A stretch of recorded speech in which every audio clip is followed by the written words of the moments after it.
ኢቢኤስ ይላልና የኢቢኤስ ቴሌቪዥን እህት ኩባንያ ነው ወይስ ወንድምን በለው ያልኩኝ ነበር ባል እየደረሰ አይደለም ምን አዲስ ነገር አለ የሚለው ለማየት ነው የመጣሁት አጋጣሚ ያገኘኋት የኢቢኤስ ፈርኒቸር ብራንድ አምባሳደር ነሽ አመት በዓል ሲመጣ ሁሌ ያውኛ ሴቶች ቤትና እናስባለን አይደለ ከዛ ደግሞ ገንዘብ ሲኖርሽ ትገዣለሽ እኔ ማስተዋወቅበትን መጀመሪያ እኔ ሊመቸኝ ይገባል አይደል በጣም ስለተመቸኝ ነው ተመገቢ በታላል በደም እንቀመጥበት እንዴ ለአመት በዓል ወስደን ይሻላል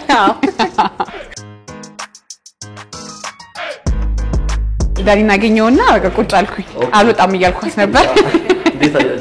እንዴት አየሹ በላት እንጂ ማ ቤቴ ነው ቤታችሁ ሰፊ ነው የሌለ ነገር የለም ሳዩ ከቢሮ ዕቃ የቤት መኝታ ቤት ሁሉ ሳይቀር ያገር ውስጥ ምርት ናቸው እንዴ ሁሉም ያገር ውስጥ ምርት ናቸው የቤት ዕቃዎች ምታያቸው የቢሮ ምታያቸው ያገር ውስጥ ምርቶች ናቸው ተቀመጭበትና ሲዩ እስቲ ተቀመጡበታል ተቀመጡብኝ ይላል እሱ ራሱ